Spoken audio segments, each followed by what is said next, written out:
მოგესალმებით მეგობრებო, ეს არის მესამე ეპიზოდი გადაცემისა ქუჩები არ ივიწყებენ Betson Sport-ის YouTube არხზე. პირველ ორ ეპიზოდში ვიმოგზაურეთ ესპანეთსა და ინგლისში, გავიხსენეთ 2000-იანი წლების ბარსელონა და ლიდსი. დღეს კი მესამე დიდ საფეხბურთო ქვეყანაში უნდა წავიდეთ, იტალიაში და ვისაუბროთ 1998-99 წლების პარმაზე. ამ სეზონში ორივე ფინალში გოლია გატანა. იტალიის თასის ფინალშიც გაიტანა. UEFA-ს თასის ფინალშიც გაიტანა. ეგ არის 0-0 სეტი. შოთა არულაძის ცნობილ ისტორიაში. სოფლიო ვარსკვლავები ყავს შემოკრებილი უკვე გუნდში რა პარმას. 24 წლისამ დაამთავრა საფეხბურთო კარიერა და მუშაობა დაიწყო Canon-ის ოფისში ამსტერდამში. ვა, ძმაკაცის მამამ გააღო კარი და მე როგორ ხარ? მოვედი ფეხბურთს მოვუყურე პირდაპირ. მე უთხეს ალბათ ტატო იყო ბოსური. სანამ დავიწყებთ გადაცემას, შეგახსენებთ და გთხოვთ, რომ გამოიწეროთ ჩვენი არხი და ასევე იაქტიუროთ კომენტარებში, გვირჩიეთ, გავგაკრიტიკეთ, რას შეცვლიდით, რას დაამატებდით. ძალიან მნიშვნელოვანია თქვენი უკავშირი ჩვენთვის. ხო, მე დაჩი ვარ, წამყვანი ამ გადაცემის ტატოსთან ერთად და დღეს გვყავს ძალიან საინტერესო სტუმარი ნიკა ჟღარკავა, საფეხბურთო კლუბ კვარტალის დამფუძნებელი, UEFA-ს დელეგატი, ფეხბურთის ძალიან კაი მცოდნე და მე მგონი პარმაზეც ბევრს გვეტყვის, ისეც რაც ჩვენ შეიძლება არ ვიცოდეთ და მისი გამოცდილება ძალიან საინტერესოა მიმართულებით. მოდი ჯერ შემადგენლობა ჩავიაროთ ამ გუნდის, რომ მივხვდეთ ვისზე ვსაუბრობთ, რა გუნდია. ძირითადად 11-ეული ყველაზე ხშირად ჩატარებული თამაშებით ასე გამოიყურება, კარში ჯანლუიჯი ბუფონი დგას. დაცვის სამი ცენტრალური მცველი ყავს ფაბიო კანავარო, რობერტო სენსინი და ლილიან ტურამი. ხუთი ნახევარმცველი, ან შეიძლება მოვიაზროთ ხუთი მცველიც, თქვათ თუ ფლანგელებს ჩავთვლით, მარცხნივ ანტონიო ბენარივო, მარჯვნივ დიეგო ფუზერი, ცენტრში საყრდენების პოზიციაზე ალენ ბოგოსიანი და დინო ბაჯო, მათ წინ 10-იანის პოზიციაზე ხუან სებასტიან ვერონი და ორი თავდამსხმელი, ენრიკო კიეზა, ერნან კრესპო. ეს იყო ის გუნდი, რომელიც ძირითადად თამაშობდა სათადარიგოებზე, კი, მარიო სტანიჩი, სტეფანო ფიორე, აბელ ბალბო, პაოლო ვანოლი, რობერტო მუსი, ფაუსტინო ასპრილია, ორლანდინი, ლუიჯი სარტორი და ასე შემდეგ და ასევე ერთი ძალიან საინტერესო კაცი, საინტერესო სახელით უფრო მეტად, მესამე მეკარე ალესანდრო ნისტა, რომელშიც შეიძლება ბევრს გაახსენდეს ის დიდი ფეხბურთელი ალესანდრო ნისტა, მაგალითად ტატოს. კი, მე ერთხელ შეცდომით რამდენიმე წლის წინ უცებ მომიარა ეს და იმ პარმას შემადგენლობას ვნახავ თქო და ეს უცებ პირველი რეაქცია ის იყო რომ ნესტაც აქ იყო თქო და მე არა ხო არა ნისტა რომელიც მესამე მეკარე იყო არ ღირსებია ძირითადი ამ გუნდში. საინტერესო სასაუბრო კლუბია ზოგადად, არა მარტო კონკრეტულად ეს სეზონი, რომელიც ამოვიღეთ მიზანში 98-99 წლების სეზონი, არამედ ზოგადად უშუალოდ როგორც დეკადა ამ კლუბის განვითარებისა და დაწინაურებისა უფრო მე ვიტყოდი, იმიტომ რომ მანამდეც საკმაოდ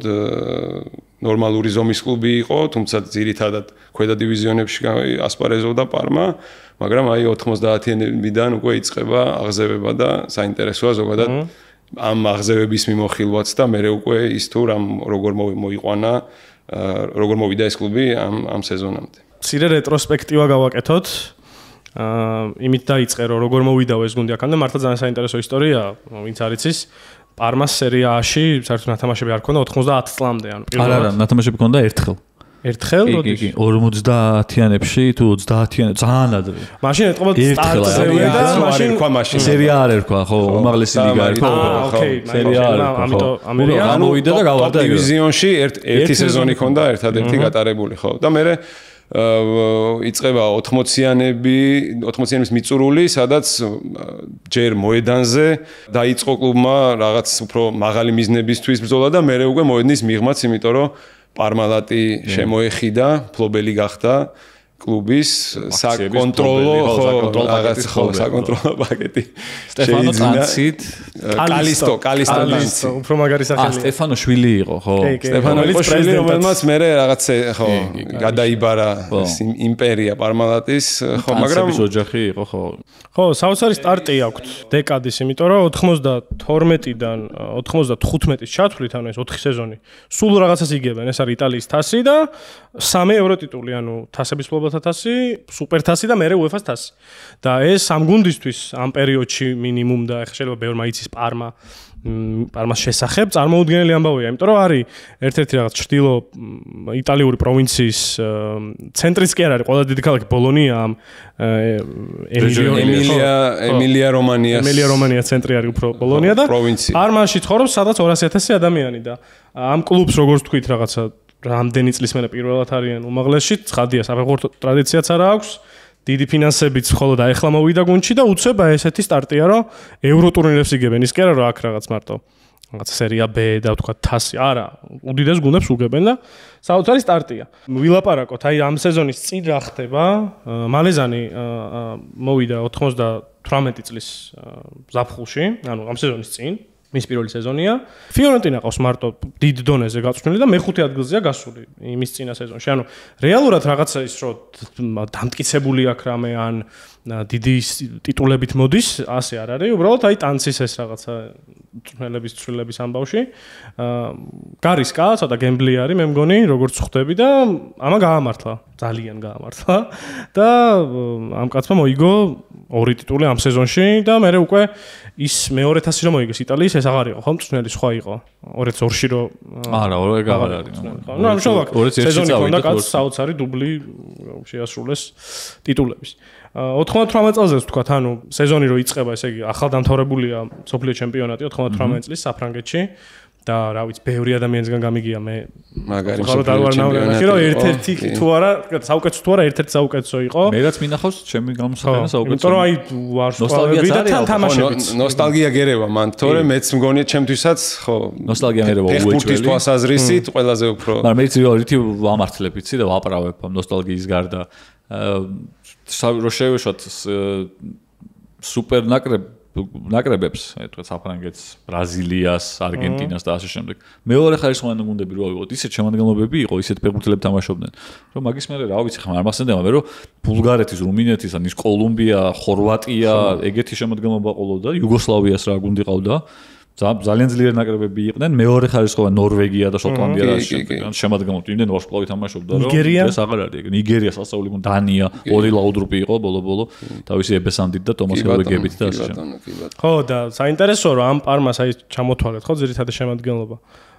ფლანგელების გარდა, ანუ თქვა აი ბენარიო, ფუზერი, ვანოლი დანარჩენები ყველა იყო თავის გუნდის ძირითადში და თან სოფლიო ჩემპიონატი ხო ყველა ვერონი კრესპო კიეზა კრესპო არ იყო ძირითადში მაგრამ ნუ იმაში იყო 22 კაცი ითამაშა ეს სოფლიო ტურამი საერთოდ გამარჯვებული ბრუნდება ბოგოსიანიც ასევე ტურამი გამარჯვებული ბრუნდება და როგორი გამარჯვებული თან ფინალში დუბლი ორი გოლი ხო პირველი გოლი გაიტანა პირველი მეორე გოლი ნაკრებში და მეტი არაც გაუტანია მაგის მე მანდაც ეტყობა სხვათა შორის ეხა აი რაც თქვი რომ სოფლიო ჩემპიონატის ძირითად შემადგენლობაში მყოფი მოთამაშეებით ყავს საკუთარი ძირითადი 11-ეული დაკომპლექტებული პარმას, ანუ აქაც უკვე ჩანს, რომ რაოდენ ფინანსურად შეძლებულია კლუბი უკვე ამ პერიოდისთვის და როგორ უკან არიხევს თვითონ ეს ტანციც სატრანსფერო დაუშვათ ხარჯის მხრივ. შანსი ამ სეზონის წინ განხორციელებული ტრანსფერების თანხებზეც.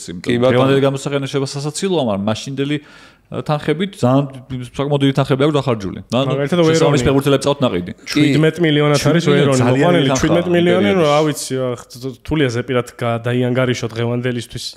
მაგრამ 100 მილიონის რაღაცა ერთი წლით, ორი წლით ადრე 96, არა, ერთი წლით ადრე 97-ში რონალდოს ყიდულობს ინტერეს სადღაც 22 მილიონად და რეკორდია მაშინდელი. ანუ ხვდები ადამიანები ერთი წელი 17 მილიონი სამპდორიადან იყიდეს თან ხე იქ ამოყვანილი. ან დღეს რაც არის რეკორდი იმაზე ოდნავ ცოტა ხო. ნუ მასშტაბები რო გავიაზროთ კიდე ერთხელ, ანუ ეს არის გუნდი 200,000-იანი ქალაქიდან იტალიის ჩრდილოეთში, რომელსაც საუკუნის დასაწყისში რო ითამაშეს უმაღლეს დივიზიონში, აგერ 90-ში არიან დაბრუნებულები, აი ამ ხელა აფეთქებაა და ამ ხელა რაღაცა მაშია აღმავალ ტალღაზია პარმა. ამბავი ისიცაა კიდე ცალკე ხო რომ აი ეს მოკლე მონაკვეთში რომ გუნდი ამ ხელა წარმატებას აღწევს და რო გძელდება ეს. ხო. კი. ანუ ზრდა არ არის არაორგანული. ამის თქმა გინდა. რაც ბევრი მაგალითი გვაქვს ფეხბურთში დღესაც, მაშინაც, როდესაც ზრდა იყო ისეთი არაორგანული, რომ მე როცა ის გამოეცალა და უშუალოდ რაღაც ფინანსური საყრდენი ამა თუ იმ კლუბს მე საერთოდ წავიდა თან აქ პარმას შემთხვევაში ალბათ მნიშვნელოვანი ისიცაა რომ თავიდან ეს დიდი ფული არ დახარჯულა არა ეტაპობრივად მოხდა მაგის თქმა მინდა ზუსტად ეს სეზონია ზუსტად რომ უკვე მანამდე წარმოებული სატრანსფერო პოლიტიკაც და იმ დროისთვისაც უკვე წარმოებული ისე ემთხვევა ერთმანეთს რომ სოფლიო ვარსკვლავები ყავს შემოკრებილი უკვე გუნდში რა პარმას და ის დაუშვათ სკალას პერიოდი რაც იყო შენების პერიოდი და აღზევების პირველი ტალღა ის უკვე შეიცვალა მეორე ტალღით ანჩელოტიმ თავისი დააშენა ძალიან სერიოზული და უცებ წასვლა მოუწია და მოიყვანეს მალეზე ლოგიკური ნაბიჯებით მიდის წინ გუნდი ანუ ამის თქმა შეიძლება და ნუ 1-0-ზე ვთქვათ ისიც რომ კი არ იყო შეიძლება ხა ძირითადად შემოადგენლობის წევრი ეს იმიტომ რომ ბენარი ვყავდა კონკურენტად რომელიც ამ პარმასთვის არის ისტორიული ფიგურა და რაღაცა გამორჩეული ფეხბურთელი სამდენია ერთ-ერთი 1-0 არის 0-0-0 სეტე შოთა აროლაძის ცნობილ ისტორიაში რომელიც შონ კონერს დაინახავს და ცოლს რო ურეკავს პაულოს ეგ არის პაულო 1-0 კაცი რომელიც დღეს არის ტორინოს მწვრთნელია თუზად მასოს დღესდღეობით ტორინოს დამრიგებელი არის და კიდე საოცარი კაცი არის იმ თვალსაზრისით რომ ამ სეზონში ორივე ფინალში გოლია გატანილი იტალიის თასის ფინალშიც გაიტანა UEFA-ს თასის ფინალშიც გაიტანა. გამეორებით შეხვედრაში, ხო? ანუ თასის ფინალში ორ თამაშიანი იყო ხო ფიორენტინასთან და ერთ-ერთში შეაგდო. UEFA-ს თასის ფინალში შეუგდო მარსელს და მაგარი გოლი გაუტანა ძალიან თავით.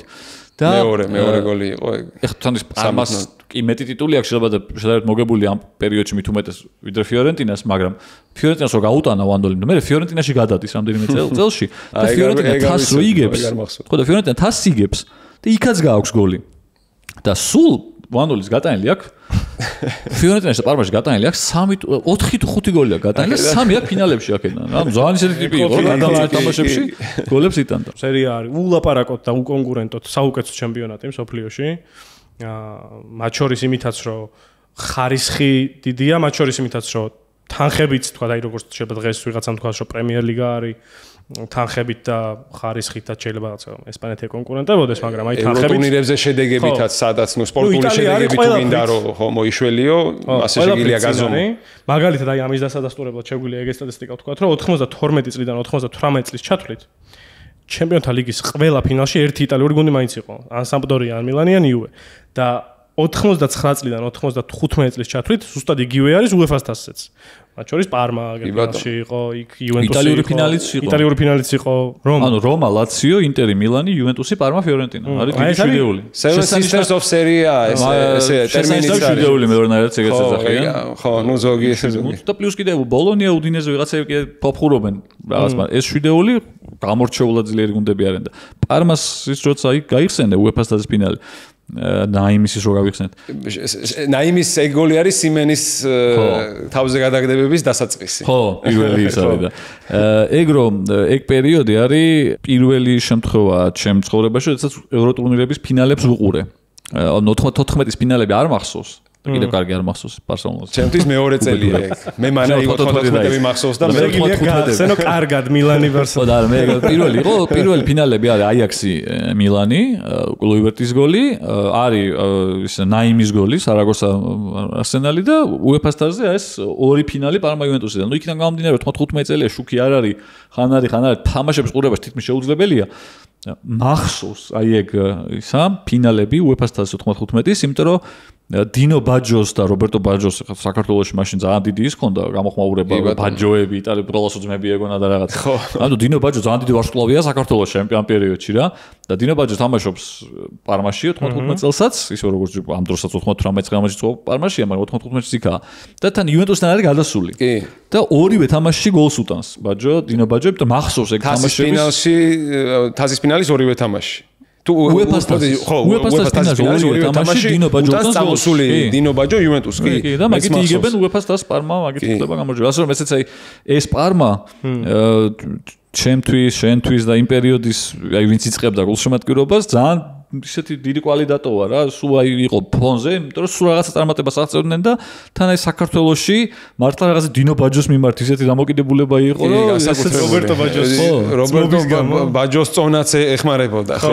კი, ეგ იყო, ხო. კაჩავდა დამატებით ამ ამბავში. კი, და თან ბოდიში ისიც აი ნახე რომ ეს შვიდეული რო შეარღვია ფაქტიურად პარმამ, ხო? და იქ ასე ვთქვათ, გამოაცხადა პრეტენზია, რომ მათი სრულფასოვანი წევრი შეიძლება და გამხდარიყო, ეს ხდება მაშინ, როცა სერია არის დიდი დომინანტი სოფლიო საფეხბურთო ლიგების ტოპ 5-ის დომინანტიც არის და ევროთასებზე ჩანს ეგ ყველაფერი. მაგრამ სპორტული მოედნის და შეჯიბრების მიღმაც შეგვიძლია მაგის კვალი ვიპოვოთ იმაში, რომ იტალიის ეკონომიკა 70-იანებიდან 70-იანების ბოლოდან 90-იანების პირველ ნახევრამდე განიცდის აღმავლობას და ეს ემთხვევა ზუსტად ფეხბურთის სერია A-ს კლუბების ფინანსურად მომძლავრებას პირველ რიგში, რა თქმა უნდა, ეს ტოპ კლუბებზე აისახება და მეორე ეშელონი არის უკვე პარმასნაირი კლუბები, სადაც ასევე გამოჩნდა ინვესტიციები და პარმას გაუმართლა აი ამის თქმა მინდოდა, რომ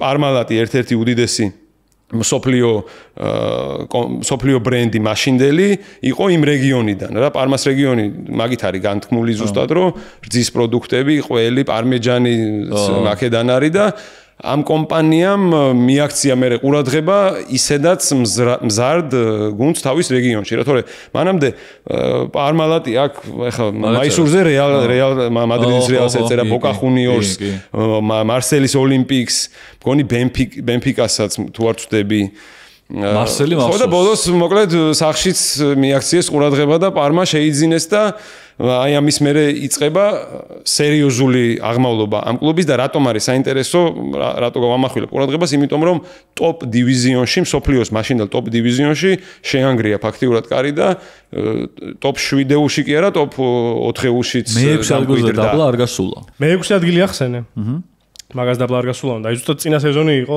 97-98 ამ სეზონამდე სანამ მოვედი ცოტა მე-6-ზე გავიდნენ ოღონდ აი წინა გადაცემაში სამოვდი შენ იმხელა ქონდა იტალიას კოეფიციენტი ეურო ტურნირებზე რომ მე-6 ადგილი გადიოდა UEFA-ს თასზე ხო კი ყველაზე მეტი იტალიას ქონდა მაგიტომ ზუსტად შედეგი პარმა მაგიტო ამ სეზონში საერთოდ იმაში UEFA-ს თასზე თორე რა ვიცი მე-6 ადგილი ეხა მე მგონი არ გადის ან კონფერენს ლიგაზე გადის მე მგონი ესე ეხა კონფერენს ლიგაზე გადის თუ თასი არ მოიგო ხო უწევს არის ესე იგი მე-6-ზე გავიდა იტალიის თასზე ნახევარფინალში გამოვარდა და ჩემპიონთა ლიგაზეა გასული იმიტომ რომ წინა სეზონი როგორც ვთქვით მეორე ადგილზე და ოღონდ იქ ჯგუფში ჩარჩა შენოც ახსენე ასევე სერიას დომინაცია ისიც უნდა თქვათ რომ 98 წლის სოფლიოს ჩემპიონატი ახალი დამთავრებული რო არის მანდ ხრეები გამოჩნდა ხო კიდევ ერთხელ დამტკიცდა რომ ბრაზილიელი რონალდო არის სუპერსტარი და სუპერვარსკვლავი მთავარი საფეხბურთო და ოქროს ბურთსაც 97-ში და 98-ში აი სეზონი როცა იწყება რომელზეც საუბრობთ ხო 98-ში როცა დეკემბერი დგება ოქროს ბურთის მფლობელი ხდება ზიდანი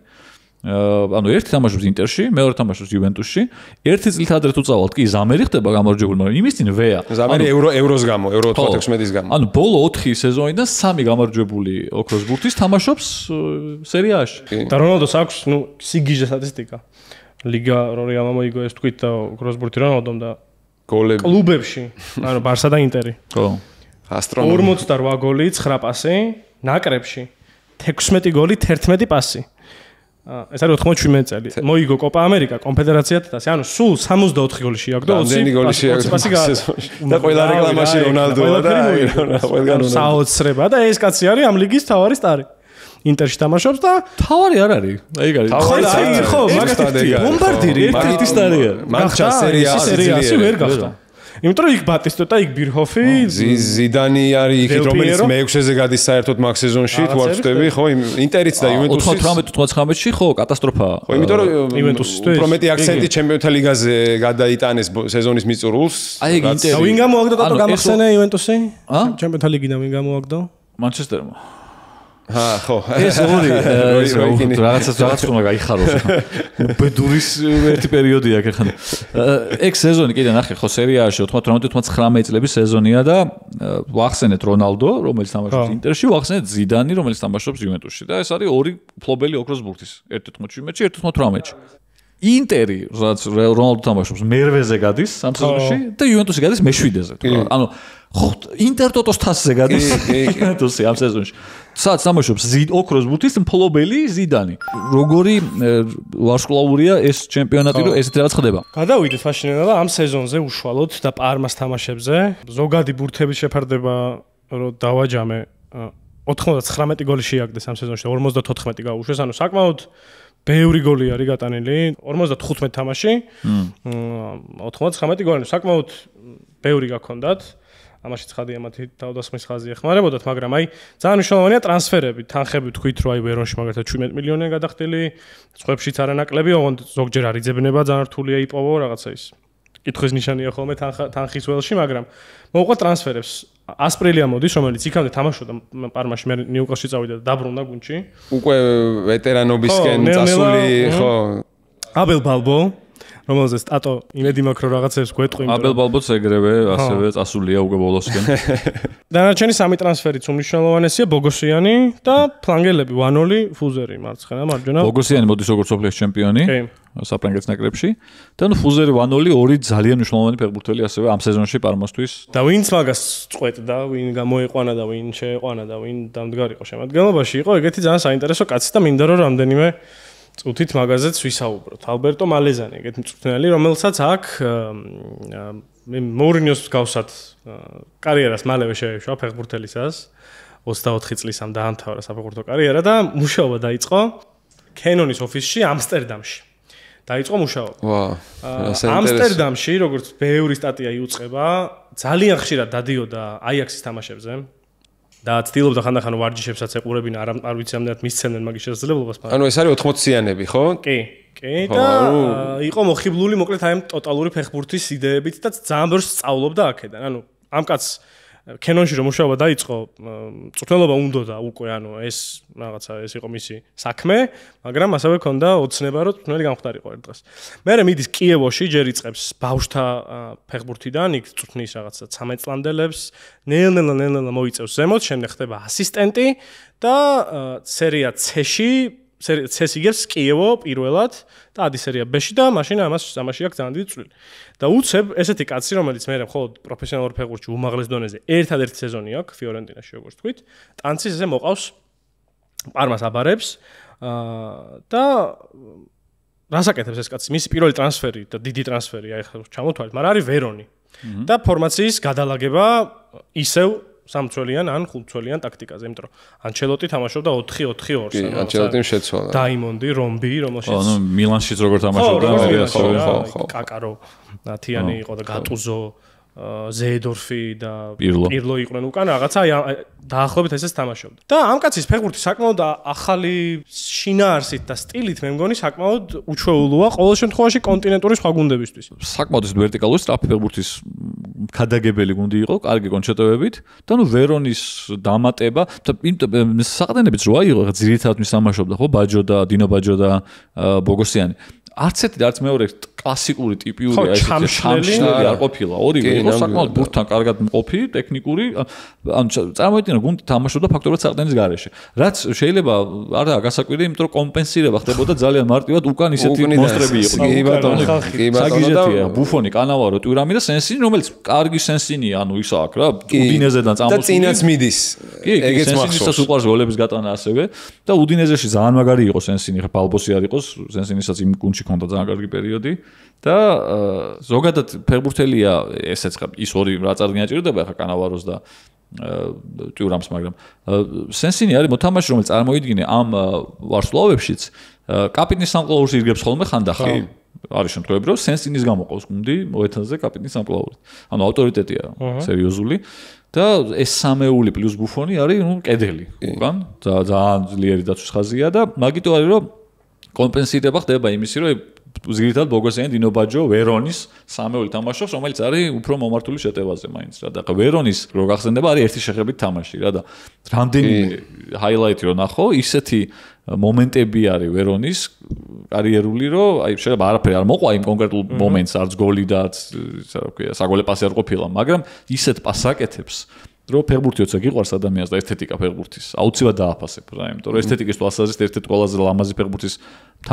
მოთამაშე ფეხბურთელი იყო პრაიმში არის თან ვერონი მაგ პერიოდში და არის მსოფლიოს ერთ-ერთი საუკეთესო ფეხბურთელი და ხო ბომბარდირები ჩავიაროთ ამ გუნდის პირველ ადგილზე ყველა ტურნირის გათვალისწინებით არის ეს სტატისტიკა ერნან კრესპო 28 გოლი 5 საგოლე პასი ენრიკო კიეზა 18 გოლი და 17 საგოლე პასი მესამეზე აბელ ბალბო 12 გოლი და არც ერთი საგოლე პასი, ამ კაცს მარტო გოლები გქონდა. ფუზერი, აი რა ვთქვით, ბევრი ასისტი აქვს.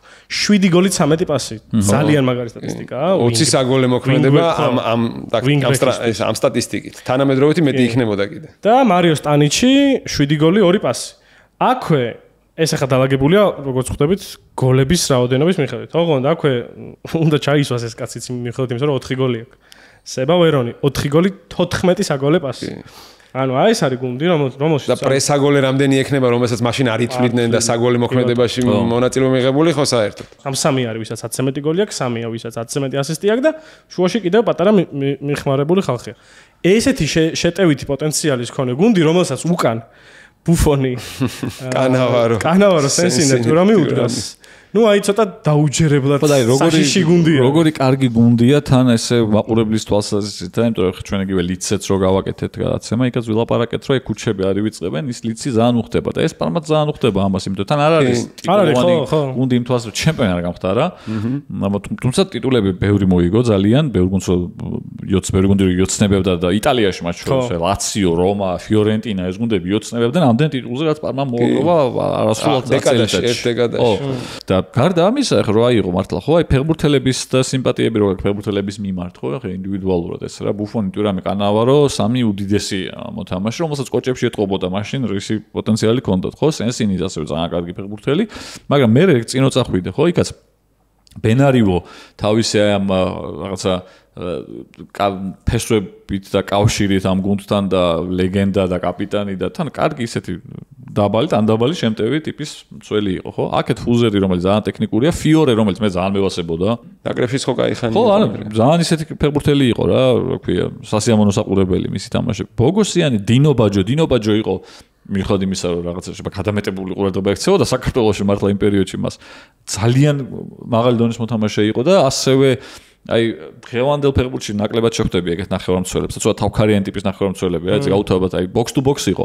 მაგრამ აი ისეთი, ცოტა ნაკლებად დაცვას რო აქცევს ნაკლებად ყურადღებას და უფრო მეტად საჯერმო შერბენებით და გოლების გატანა რო უნდა და ძალიან კარგი საყურებელი ვიზუალურად აი რო იკაიფებ ფეხბურთის ყურებელსა გევასება ადამიანს, ფეხბურთში რაც ესთეტიკა მოგწონს, იმას აი ბოლომდე დაგისვამდა ეს გუნდი რა, ვერონი, რომელიც ჩემთვის ერთ-ერთი საყვარელი ფეხბურთელია საერთოდ ყველა დროის და ამ პერიოდის ჩემი საყვარელი პლაკატი საერთოდ რომელიც პირველად რომ ნახე, აი იმას მქონდა, შოკი მქონდა. გაზეთები რო გამოდიოდა სხვადასხვა ჟურნალებსაც პლაკატები იყო, იქ იყო ვერონის და ბატისტუტას ერთად იყვნენ. ანუ ეგო ჩემი დღეს ვერ მიხვდებიან ახალგაზრდები, განსაკუთრებით ვერ მიხვდებიან იმ შეგრძნებას, რაც მე დამეუფლა. იმიტომ რომ მე რო გავშალე ჟურნალით ეს რომ მივხვდი რომ ეს ახლა მე შემიძლია ოთახში გავიკრა. ჩემზე ბედნიერი ადამიანი იმ მომენტში ალბათ ცოტა იყო საქართველოში და მსოფლიოში, რომ მე რა შემეძლო რომ აი ეს პლაკატი ამეღო აქედა და ოთახში გამეკრა და გაგული მქონდა კიდეც კედელზე რა, რომ ეს ერთად, იმიტომ რომ სად უნდა მეშოვა ახლა. შენახული გაქვს იმედია. კი, სახში მაქვს. მაგრამ სად უნდა მეშოვა მაშინ 90-იანების ბოლოს ეს სად უნდა მეშოვა სურათი სადაც ვერონი და ბატისტუტას არც ვიცოდი რომ სურათი არსებობდა საერთოდ. იმ ჟურნალში რო გადავშალე, პირველად მაშინ დავინახე და ეს დიდი პლაკატი ვერონი პარმას ფორმაში და წითელი ფორმაცია ფიორენტინასი ბატისტუტას და დგანან ერთმანეთის გვერდზე და აი ეგ იყო ჩემი ისა ჯეკპოტი. ხო, აი ბედნიერი ხა აღარ ყიდულობ ჟურნალებს. ეგეც არის. ხო, მედია გარემოს საერთოდ შეცვლილი არის ხა მაშინდელი. და ნუ ცალკე მე კიდე ვერონის გარდა რომელიც კიდევ ერთხელ ჩემი ერთ-ერთი საყვარელი ფეხბურთელია ყველა დროის, წინ კრესპო და კიეზა, რომლებიც ამ დროს არიან, აი იწყებენ, უბრალოდ კიეზა კრესპო უფრო იწყებს ევროპაში რეალურად თავის დამკვიდრებას. კრესპო ძალიან ახალგაზრდა 22 წლის არის. ახალი გადმოსულია. რივერი გამოჩნდა მსოფლიო ასპარეზზე. თუ კიეზა ევროპის ჩემპიონი იყო 96-ში, როგორც მახსოვს. თუმცა ახალგაზრდა კიეზაც, მე ფიორენტინაში. მაგრამ ეს სეზონი ეს ძალიან მაგარი სეზონი ჰქონდა კიეზას. ასწავლი გოლები გააქვს. ხო, პერიოდი აქვს ზოგადად ძალიან მაგარი და რავი, მიუხედავად იმისა, რომ შვილი ასევე ძალიან კარგი ფეხბურთელია, მე მაინც ჯერჯერობით მამა მირჩევენ. როგორც მოთამაშე, ენრიკო მე მგონი დაუფასებელიც არის ცოტა მამა. კი, იმიტომ რომ კიეზა აი ამ პერიოდში თამაშობს თან სერიაში ბეპე სინიორიც, რომელიც ჩემთვის ყველა დროის ყველაზე დაუფასებელი ფეხბურთელია ალბათ. მაგ პერიოდში ბოლონიაშია, ხო უკვე. კი, და აი საოცარი ფეხბურთელია, რომელიც მე თვითონაც ვერ დავაფასე ბოლომდე კარგად და რამდენიმე ლაციოში ის წინ ხო აი ნახე ლაციოში კიდევ ერთხელ გავიხსენე მისი გოლები და აი შოკი მქონდა რომ ეს ამაგერ მარტო ხო, საოცარი ფეხბურთელი იყო და ამ პერიოდში თამაშობს სერიაში სინიორი, რომელიც არის მე-18 კლუბში, ხო, ბოლონიაში და როგორც ეგაა დაუფასებელი, ენრიკო კიაზაც ეგეთივე დაუფასებელი. კიდე ბევრი იყო იქ, კიდე ბევრი ფეხბურთელი მაგ სერიაში, იმდენად ძლიერი ჩემპიონატი იყო და იმდენად სოფლიო დონის ვარსკვლავები იყო თავმოყრილი, რომ აი სინიორისნაირი ფეხბურთელები მეორე ხო რა. აი მაგას კარგად ებმის ამ სეზონის სერიაში, რომელშიც პარმა გავიდა მე-4-ზე. შუაშორის ბოლო სადაც მარტამდე სულ 3 წაგება ქონდათ, ანუ კარგად მიდიოდნენ. და აი ისევ ეს სინდრომი, რომ გრძელ მარათონში არ იყო ძალები და ბოლო 11 თამაშიდან სულ 2 მოიგეს და მაგიტომაც ჩამოჩვენენ. მე გავიხსენებ თუ შეიძლება ერთ იმას კიდე და რატომ ახსოვს ეს სეზონი კარგად რა? იმიტომ რომ ეს არის სეზონი, როდესაც ჩემ ცხოვრებაში პირველად ხედავ, რომ ფიორენტინა იბრძვის დიდი ხანი არ არის ფეხბურთს უყურებ რეალურად ამ დროს, მაგრამ ტიტულისთვის იბრძვის რა რეალურად თებერვლამდე ფიორენტინა არის პირველ ადგილზე და ახლოს ტრიალებს და ძალიან მაგარი გუნდი. და იჩაგრება ბატისტუტა. ბატისტუტა იღებს ტრავმას მილანთან. ანუ მე მანამდე ხო და ეგ მოლოდინი ქონდა რომ აი როგორც იქნა ეხლა ძალიან ძლიერი გუნდია, ძალიან მაგარი ფეხბურთელები. ეხლა გახდება ჩემპიონია ფიქრობ. შეიძლება ჩემპიონი გახდეს, იმიტომ რომ მაგარ სეზონს ატარებენ ძალიან. ბატისტუტას აქვს როგორც მახსოვს 19 გოლი ქონდა 18 თამაში თუ რაღაც. მაშინდელ სერიაში საგიჟეთია ისე შედეგი. მეორე გოლს აქვს 9 თუ რაღაცა, ამას აქვს 19 გოლი.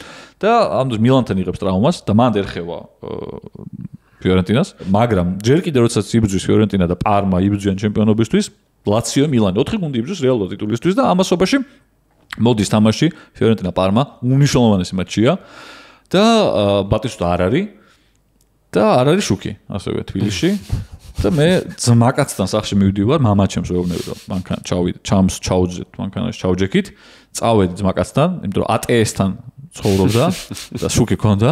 ATS-ი გამოვა ქვემოთ, მეგობრებო, რა არის, ვინც არის. და რომ მივედით, ძმაკაცი ჩემს სახში არ არის. მაგრამ მე მიშკა დომენიას რომელიც ჩემი ნათესავიცაა თან, მაგრამ ნუ ძმაკაცია პირველ რიგში მაინც რა. და ნუ მე კარზე ხა მაშინთან მობილური არ იყო რომ მოვდიო, ანუ სათხარ აგეძახა უნდა ქვევი. ხო, ანუ კითხვა, ვიღაცას რო ურეკავდი კითხვა სათხარ არ არსებობდა. ეგ ახალი მოგონება არის, ახალი გამოგონება კაცობრიობის ისტორიაში, იმიტომ რომ ვიღაცას თუ ურეკავ, სათხარ არ ეკითხები, იმიტომ რომ იქ არის აზრეკავ, ნახდათ რა და შედეთ ახალი მოგონილი კითხვა არის ეგ. მაგით რომ მივედი პირაბ კარს დავაკაკუნე, ძმაკაცის მამამ, ვიჩომ, გააღო კარი და მე როგორ ხარ? მოვედი ფეხბურთს მოვუყურე პირდაპირ. მიფხავში და რაღაც ხდება, ვიცი, მე შევედი ტელევიზორ ჩამირთეთ, ჩავრთეთ და უყურე, თან ის იყო. შუქიც ხო არ იყო და მე გამახსენდა რომ NTV+ ფეხბურთი ეს NTV+ ფუტბოლი ეს. ეგ არხი მე არ მქონდა. ხო, ეგ რა საკაბელოზე იყო. სურაშუქი ქონდა, მაგრამ მე-7 არხი მქონდა და მე-7 არხი არ იყო და აი ეტოზე იყო. და იმას აი ეტი ქონდა და შუქიც ქონდა. ანუ ჯეკპოტი იყო რა და მივედი. იმასთან უყურე ფიორენტინა პარმას თამაშის ბოლომდე ჩემი ძმაკაც სახში არ მოსულა. მე ის წამოვედი. მე უთხე საბათო ტატო იყო მოსული. ფიორენტინა პარმას უყურე რომელიც მოიგო ფიორენტინა 2-1 და ეგ თამაში აღმოჩნდა პარმასთვის ჩემპიონატში დამღუპველი, იმიტომ რომ მაკედან იწყება. მაკედან მერე ხო. ვარდნა კატასტროფული პარმასთვის, მაგრამ შეიძლება ამავე დროს თქვა, ერთ-ერთი კატეგორია გვაქვს. რომელსაც ქვია რომელიც თამაში, ხო, გარდამტეხი მომენტი და შეიძლება ეგ თამაში გარდამტეხი მომენტიც იყო რა კუთხით, რომ პარმა ისე დაერხა მაგის მე ჩემპიონატში. რა ბოლომდე მიაწვა, რომ ფოკუსირდა მე ხო არის და კოპა იტალიას. კი, ბატისტუტას 19 გოლი ქონდა და ამ სეზონის ბომბარდირებს ჩავხედე, მე ვიფიქრე რომ მაინც საინტერესო იქნებოდა, იმიტომ რომ რაღაცა აი ეს კრესპო, კიეზა, იქ თამაშობს ბირჰოფი და სია ბომბარდირებს. პირველ ადგილზე არის ამოროზო. აბარა. არის ამოროზო 22 გოლი. სასწაული სეზონი. უდინეზეში. მაგდენი მეგონი დორტმუნდში გაიტანა, ოდნავ მეტი 25 გოლი. მეტი არასდროს არ გაუტანა. მე ბატისტუტა 21 გოლი. მაგმარსიო ამოროზოს, მაგრამ 22 გოლი და 8 პენალტით გატანილი. თუ 7. ეგ მახსოვს, იმიტომ რომ ეგ იყო ჩემი ის, რომ ბატისტუტა პენალტს არ ურტყამდა. შევოდი, ხო. ბატისტუტა პენალტს არ ურტყამდა და ამან გადაასწრო ვოლტურებში და ბომბარდირი გახდა და ეს ჩემი ის იყო ეგ, რომ აგინებდი გავჭ ყველა. მაგრამ აი უდინეზედან ქნა რომ უდინეზედან ბომბარდირება დიდი ამბავია. მეორეზე იყო ბატისტუტა. და თან ბირჰოფი იყო წასული უდინეზედან მილანში. და ეს მისული უდინეზეში. ხო მაგაიტანა 20 კი. შენი ზახდი რაღაცას. რენდომად. არა, მე ეს სიამინდოდა ჩამელა და გადავსულიყავი UEFA-ს თასზე. იმიტომ რომ რის გამოც ეს სეზონი რაღაცა მიგვაჩნია წარმატებულად, კი ცხადია იტალიის თასი ძალიან მნიშვნელოვანი ტურნირია, მაგრამ გუნდის წარმატება მაინც ხშირად იზომება ეურო ტურნირით ზე მიღწეული რაღაც შედეგით. შეიძლება ეს ფინალში გასვლაც წარმატება იყოს, მაგრამ ამათ თად მოიგეს და ჩავიაროთ რა გზა გაიარა პარმამ. ეს არის UEFA-ს თასის ძველი ფორმატი, სადაც პირდაპირ პლეი-ოფია, ანუ არ არსებობს არანაირი ჯგუფი. წილისყრა, ხვდები გუნდს, ეთამაშები ორ თამაშს და მოგებული რჩება.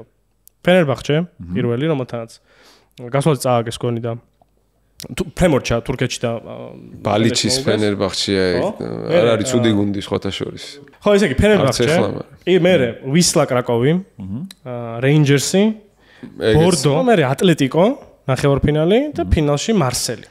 ანუ ძალიან ძლიერი გუნდების დამარცხება მოუწია თანამ პარმას, იმიტომ ის რეინჯერს დღევანდელი გამოსახედიდან შეიძლება ისე ჩანდეს რომ რეინჯერსი რა არ არის სხვა ფეხბურთია ცოტა ტოპ 5-ის გარდა სხვა გუნდებიც აღწევენ ხოლმე წარმატებას ფეხბურთელები ხავთ და შესაბამისად მათთან თამაში უფრო დაბალანსებულია საშეჯიბრო გარემო რო არის ეხლა ძალიან დიდი სხვაობაა ტოპ 5-ს დისონანსი ეგეთი არ არის ხო ეგეთი არ არის კი ფინალზე ვილაპარაკოთ მაშინ რომ მარსელი ძალიან ჩემი აზრით გაუმართლა ძალიან ხო დისკვალიფიკაციის ამბავში მაი მოყევი მაშინ არ არის ხელწამოსაკრავი მარსელი ბევრი არც არაფერია მოსაყოლი. ჩემი აზრით ამათი UEFA-ს კამპანიის ყველაზე ნაკლებად საინტერესო მატჩია ფინალი რა.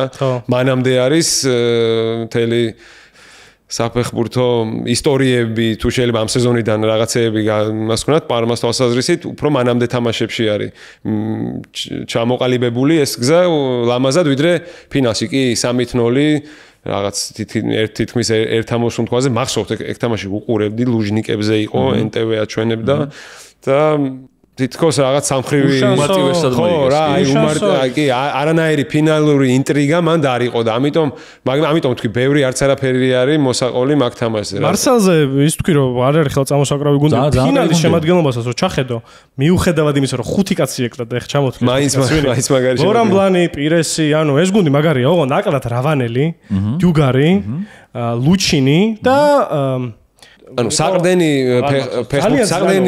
ფიგურები აკლდათ. ხო, ვილიამ გალასი რომელიც მაშინ იწყებდა. კი, ამ ხალხის გარეშე გავიდა ფინალში და ნუ დრატო, ეგ არ გვითქვამს. ჩუბი. იმიტომ ბოლონიასთან საპასუხო თამაში რომელიც აგებდა მარსელი 96-ზე გააქვს ბლანს პენალტი დრამატულ ვითარებაში გადიან ფინალში და ჩხუბობენ თამაშს მერე გასახდელში და ნახევარი გუნდი რჩება გასახდელში მერე. მერკი გერმანელი ძალიან ცნობილი მსაჯი აფრთხილებს მერე ნახევარ გუნდს და თუმე ეს ბარათები ყველას სიმკაცრითაც ცნობილი მსაჯი. არა მარტო გამოჩნდა ეს ყველაფერი იქ ხო. აი, გადავიდეთ ახლა კატეგორიებზე. ჩვენი გადაცემის ძალიან საინტერესო ნაწილზე, სადაც ესე კითხვებით მივყვებით რაღაცებს, გამოვავლენთ საუკეთესოებს ამ კითხვების მიხედვით, მაგრამ ზოგჯერ თლად ერთის დასახელება არ გვიწევს. ჯერ დავიწყოთ ამ ჩვენ ტრადიციული კითხვით, ეს გუნდი და ჯერ შენ გამოვისმინოთ, გაკაჩადოთ თუ არა დღევანდელ ფეხბურთში. ვა. იმ სახით როგორიც იყო დღევანდელ ფეხბურთში უცვლელად რომ გადმოსვა ეხო ისეთი მარადმწვანე კითხვა ცალსახად სწორი პასუხი ალბათ რთული არის მოსადებნად აზრია შენი უბრალოდ და იცი რა არის აი რაც ვისაუბრეთ რომ მაგალითად მალესანი დაუბრუნდა სკალას დროინდელ მიდგომებს და თავისი რაღაცეები დაამატა და მაინც ანჩელოტის შეტევაზე გადაწყობილი და სერიას მოგებაზე გადაწყობილი და შეტევით მრავალფეროვნებაზე გადაწყობილი გუნდი მაინც უკან დააბაჯერ თავის ნახევარზე და იქ ხვდებოდა და მერე სწრაფად უტევდა ამას თუ მივიღებთ მხედველობაში მაშინ უფრო გაკაჩავდა ვიდრე დაუშვათ თუნდაც ერთი სეზონის წინანდელი ანჩელოტისავე გუნდი რა იმიტომ რომ ესეთი გუნდები უფრო მედგარია მოწინააღმდეგის მიმართ უფრო მოწინააღმდეგის თამაშიდან გამომდინარე მოწინააღმდეგის შესწავლაზე დაყრდნობით აკეთებს ყოველ თამაშზე მონახას და ასეთი გუნდები უფრო ნებისმიერ ეპოქაში მგონია რომ გაკაჩავდნენ ხო და აი უფრო აი ცოტა ის არის რა ქვია უცნაურია მაგრამ უფრო ისეთი გუნდები რომლებიც თავის ეპოქაში ულაპარაკო ლიდერები იყვნენ ისინი მგონია რომ სხვა ეპოქებში ვერ გაკაჩავენ რატო იმიტომ რომ მე უკვე იმათი წამალი მოფიქრებულია რა ასე თუ ისე და ესეთი გუნდები რომლებიც სათასო ერთ შეხვედრაზე კონცენტრირებულად ადაპტირებადი არიან მოწინააღმდეგის დონისადმი და მოწინააღმდეგის თავისებურებისადმი მგონია რომ უფრო გაკაჩავდნენ ამიტომ ვიტყოდი რომ გაუჭირდებოდათ თანამედროვე ფეხბურთში მაგ ეპოქის ნებისმიერ გუნდს გაუჭირდებოდა ადაპტირება მაგრამ ესენი უფრო გაკაჩავდნენ ვიდრე თუნდაც ჩემპიონი მილანი მაგ სეზონიდან კი ბატონო ჩვენ მაგაში გეთანხმები 100 მილანზე განსაკუთრებით დაგეთანხმები იმიტომ რომ ის მილანი ვერ წარმოვიდგენია ამ ფეხბურთში ძალიან არა მე ვერც გაუჭირდებოდა ძალიან ცუდი მილანი იყო მილანის სკვალობაზე მაგრამ ნუ ჩემპიონი გახდა მე ორივეს ვიტყვი რა იქიდან რამდენი არ არის აქ სწორი და არასწორი პასუხი. ხო, შენი ის რა არის? სპეკულაცია. აი რა მგონია რომ გააკაჩინებდა და რა არ მგონია რომ დავამატო ზემოდან უბრალოდ. თუმცა შენც კი ძალიან კაია. აი ვერ გაკაჩავდნენ ის მიზეზი არის რომ საყდენი ნახევარმცველის პრობლემა არის გუნდში, თუმცა მეორე მხრივ ტურამი კანავარო, სენსინი და ბუფონი დგას უკან რა და უსაყდენობას აიტანს. ტრანსფერებზე ვთქვათ, იყო ამ გუნდს ჰქონდა ბირთვი, ვთქვათ, მიქანედინობა ჯო იყო მოყვანილი, კრესპო ერთი სეზონით ადრე მოვიდა, რაღაცა, მაგრამ ამ სეზონში აი ეს გუნდი რამაც შეკრა, მაგათზე ვისაუბროთ. აი ვინ არის მთავარი კაცი? ცოტა მგონია რომ ხიდანაც ეთყობა მე მგონი. ხო, გასაგები არის პასუხი ამაზე, მაგრამ იქნება არსებობდეს რაღაც განსხვავებული მოსაზრება. მე მგონია რომ ეგ კაცი თან ცოტა დაუფასებელია რა, რაღაცნაირად, აი არ არის ხოლმე რა, არ ახსენე. თუ იმას გულისხმობ, ვისაც მე ვინც ვერონს გულისხმობ. კი, ეს არის ვერონი. ალბათ ვერონს ცუდი სამსახური გაუწია მომდევნო წლებში პრემიერ ლიგამ და მანჩესტერმა განსაკუთრებით, მანჩესტერში ტრანსფერმა რა და ჩელსიშიც ეხლა არ იყო თვალ რაღაც ასწაული, მაგრამ მე მგონი ჩელსიში უკეთესი იყო და მანჩესტერში. იტალიიდან არ უნდა წასულიყო რა. იმიტომ რომ ლაციოში იმდენად მაგარი იყო და ამ პარმაში იმდენად მაგარი იყო, რომ აშკარად მისი ჩემპიონატი იყო და თან იტალიის ჩემპიონატი არ იყო დიდად იმ პერიოდში უკვე მე 2000-იანების ასწრებში ცოტა პრემიერ ლიგა მოიქოკა, ასე ვთქვათ, იტალია არ ჩამორჩებოდა იმ დროს ხა ისე რომ ხო, მე ნელ-ნელა მოხდა ეგ ყველაფერი 2010-ისკენ მე უფრო ხო. იმ დროს არ იყო ეგ, რომ გინდა თუ არა სერიადან უნდა წასულიყო აუცილებლად პრემიერ ლიგაში. მაგიტო შეცდომა დაუშვა და მაგან ძალიან ცუდი გავლენა იქონია მის სანაკრებო კარიერაზეც რეალურად ეგრე გამოვიდა და კარიერაზეც დაფასებაზეც ამბობ. იმიტომ რომ არ ახსენებენ არა და ამ პერიოდის ვერონი არის ერთ-ერთი საუკეთესო ფეხბურთელი მსოფლიოში, მარტო იმიტომ არა რომ აი ეს პარმა არ იქნებოდა ეს კონკრეტული სეზონის პარმა ესეთი მაგარი რო არა ვერონი და ის არგენტინის ნაკრებისაც უმნიშვნელოვანესი წევრი იყო მიუხედავად იმისა რომ უამრავი ვარსკვლავი იყო და იქ ცდილობდა ორტეგაც წარქმევას პირველ ნომრობის ბატისტუტა და შემდეგ ვერონი ძალიან მაგარი ფეხბურთელი იყო იმ ნაკრებშიც ამ პარმაში შემდეგ ლაციოში მაგრამ აი ეს დაფასება ხო ცოტა დააკლდა მე მგონი იმიტომ რომ ინგლისმა ცოტა აურდაურია მაგრამ გარდა შედეგებისა ესთეტიკა და სილამაზე და თამაში ჯერ ვიზუალითაც გამოირჩეული ტიპია ჩაწეული გეტრები რაღაცა თან მაშინ ეს გადაპარსული თავი მეორე არ თამაშობდა რა ერთი ჯუათი ტიპი იყო ვინც ჩანდა მაშინ მაგ დროს რა მაგრამ სათამაშო ესთეტიკაც ისეთი ქონდა ის რაც შენახსენე რომ ერთ შეხებაში თამაში და ხო აი განსაკუთრებული გადაწყვეტილებები ქონდა ხოლმე ხშირად და ანუ ერთმანთ ვამბობთ რომ ვერონმა შეკრა რომერო ვერონის ტრანსფერი ახლა რომ რაც იმისთვის მოზადების წინ უყურებდი რაღაც ჰაილაიტები ნახე მაინც მილანთან თამაში ის მომენტები ნახე რა 4-0 რომ მოიგეს და აი მანდ არის ერთი მომენტია გოლი თავდება რა მაგრამ აი პას აკეთებს ისეც რომ დღეს ვერ ნახავ რა მაგ პასს რა ვერ ნახავ რას ვამბობ იცი რომ კი ესას რომ ცველი ხაზიდან გამოვუტან სპორტს ეგარ არის გძელ პასს კოსტა გურდას რო გამოაკი მაგ ახსენდა ერთი შეხებით რო აკეთებ კი ეგეთი დღეს ვერ ნახავ, იმიტომ რომ დღეს მაგ სიტუაციაში ფეხბურთელი ბურთს მიიღებს. ხო, და ანუ გვერდზე გააკეთოს პას, ანუ უკანან შეიძლება წინ გააკეთოს, მაგრამ მაგას არ იზამს. იმხელა თავისუფლება ქონდა. მან პარმაში, არგენტინის ნაკრებში ეგრე არ ქონდა. აი ჩელენჯია მაყურებლებს ვთხოვ რომ ჩაწერონ აი პარმა მილანი ამ სეზონის 4-0, 98-99 წლების სეზონის 4-0 პარმა მილანი და მიხვდებით რომელ პასზეა, რომელ პასზე ლაპარაკობთ რა. აი რო არ გავმარტო, მიხვდებით რომელ პასზე არის, რომ ნახავთ მაგ ჰაილაიტებში, მაგ გადაცემა. ერთი შეხებით რო აკეთებს ვერონი. აი მიხვდებით რომ აი ეს პასია რაც გულისხმობენ. დღეს ვერ ნახავ ეგეთ პასს ნამდვილად. აბა ეხლა ახალი კატეგორია, რომელიც წინა ორ გადაცემაში არ გქონდა და ძალიან საინტერესოა ვის დავასახელებთ. ამ სეზონის Mount Rushmore-ი რო კეთდებოდეს იტალიის ჩემპიონატის. ხო. და ავიცი თუ იმე მარიცის მარტო მაინც სერიას Mount Rushmore. Mount Rushmore არის ამერიკაში ცნობილი პრეზიდენტების კლდეში, კლდეში ამოკვეთილი, რომელშიც 4 დიდი პრეზიდენტი ამერიკის და რაღაცა ამის ანალოგია. მე არ მახსოვს, ვინ არის? ლინკოლნი ან ჯეფერსონი, ვაშინგტონი, ჯეფერსონი, ლინკოლნი და მე ვიტყოდი ვაშინგტონს, ჯეფერსონს და ლინკოლნს, მაგრამ მეოთხეს ვერ დავასახე. რუზველტი? ადამსი? არა, ეს რუზველტი არა. აბა FDR FDR არ არის ხო? ფულზე ვინც არის ისინი ხო არ არიან? კი, ეგრე ლოგიკური იქნებოდა. რუზველტია? რუზველტია. ტედ რუზველტი იყო. ვა. ვაშინგტონი, ჯეფერსონი, რუზველტი და ლინკოლნი. თეოდორ რუზველტი. ვა. ხო, მოკლედ ეხლა ვთქვათ სერიას 4 ტიპი ამ სეზონიდან 98-99 წლების. ეს შეიძლება იყოს მწვრთნელი, შეიძლება იყოს ფეხბურთელი. არა. შენი 4-ეული თქვი? თუ იმჟეროთ. მე ჩამოყალიბებული ვარ. მოდი სტუმარმა დაიწყოს. და, გავაი. ვახ, გამირთულეს საქმე. მილანით რო დავიწყოთ მაგალითად, ჩემპიონი მილანი გახდა, ხო? კი ვთქვით, რომ იქ თავისუფლება ჰქონდა შედარებით ევროთასებზე, მაინც თავი და თავი ისევ მილანის ტრადიციულად არის მანდაც დაცვა უკანა ხაზი და მალდინის ლიდერობა. ამიტომ უეჭველი ხო, ერთ-ერთი რაშმორის კანდიდატი მილანიდან მოკლედ მალდინის დავასახელებდი. ლაციოშიც რო გადავხედე სტატისტიკას, რთულია შეტევაში მოძებნო ლიდერი რა, ესეც ცალსახად, ხო, სალასი, მაგრამ მანდაც ვიერია ძლიერი ძალიან. და ვიერის აქვს ძლიერი სეზონი და ასისტების სეზონიც აქვს. ანუ სალასის გოლები ვიერის მაგარ თამაშზე დგას. ამიტომ ცოტა გამიჭირდა მანდ და რადგან მალდინი არის ესე ხო, კლდეზე უკვე გამოვთალეთ, ხო? მე ნესტა დაუყენე გვერდით რა. ხო, ლაციოში ნესტას უჭირავს უკანა ხაზი და პარმაზან ტურამიკენი რა მაშინ. მაცადე მივიდე. ეგრეც მაგ. მაგითო წამოვსა წეღან ტურამი რა. ბატიგოლი ცალსახად, თუმცა ვიღაცისთვის შეიძლება არ იყოს ცალსახად და რუი კოშტას ფიგურაზე გააკეთოს აქცენტი, რომელსაც სწაული სეზონი ჰქონდა იქ. მე კიდე მესამე კანდიდატსაც გეტყვი. მესამე კანდიდატის კი ბატონო, მაგრამ ხო, ბატისტუტა რა, იმიტომ რომ ეკუთვნის. მაგკაც ყველაფერი ეგეთი ეკუთვნის რა. და პარმადან ჩახედე სტატისტიკას, ყველაზე მეტი თამაში, ყველაზე მეტი წუთი ამ სეზონში და მე ეგეთ ხალხს ძალიან ვაფასებ ხოლმე სეზონის სუმირებას როცა ვაკეთებ დამსჯელობ. რომ ვინზე გადაიარა ყველაზე მეტმა დატვირთვამ, ხო? და ვინ იყო სტაბილური ყველაზე უფრო.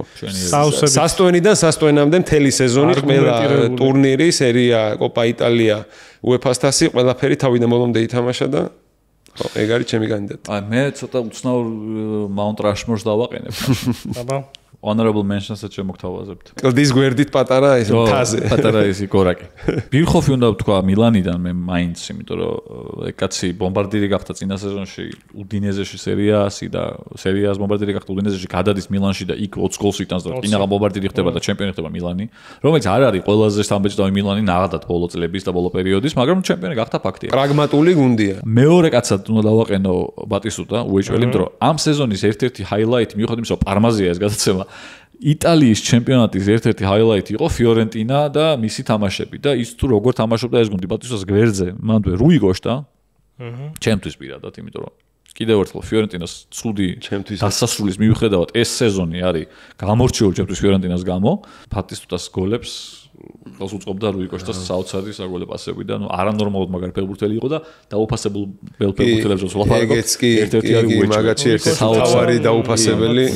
ესე ბირჰოფი, ბატისტუტა, რუი კოშტა და მეოთხე კაცად ბევრი ვიფიქრე, რომ ბევრი კანდიდატი იყო, მაგრამ მაინც გადავწყვიტე, რომ რახანთან პარმაზე ვაკეთებ რაცემას მალეზანი ამოვტვიფრო იქ, იმიტომ რომ მიუხედავად იმისა, რომ ვარსკვლავური იყო ძალიან ეს პარმა, არ უნდა დაგვავიწყდეს, რომ იმ პერიოდის სერიაში ვარსკვლავურობით ვერავის ვერ გავაკვირვებდი რა. ბევრი გუნდი იყო, რომელიც სავსე იყო ასე ვარსკვლავებით. ის რომ სინიორის მაგალითიც რო გაიხსნა პოლონიაში თამაშობდა ჯუზეპე სინიორი.